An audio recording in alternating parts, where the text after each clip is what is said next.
ഉൽപ്പത്തി പുസ്തകം 50-ാം അധ്യായം 20-ാമത്തെ തിരുവചനം ഇങ്ങനെയാണ് അത് വായിക്കുന്നത്.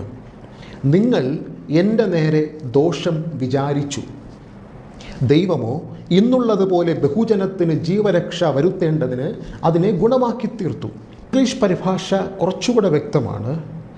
Even though you intended to do harm to me, God intended it for good.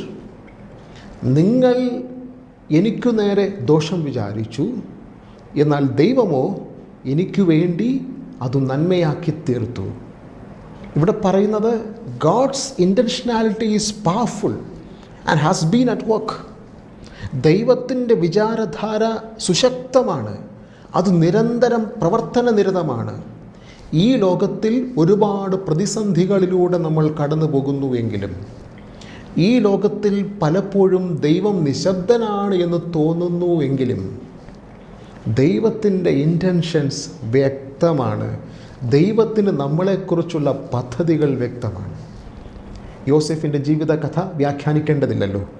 ഒരുപാട് വൈതരണികളിലൂടെ കടന്നുപോയ ഒരു ജന്മം, പൊട്ടക്കുഴിയിലും അടിമയായി വിൽക്കപ്പെടുന്ന അനുഭവത്തിലും ഒരുപാട് പ്രലോഭനങ്ങളുടെ മധ്യേയും കൽത്തുറുങ്കിൽ കയ്യാമം വെച്ച് കിടക്കുമ്പോഴും God's intentionality is at work.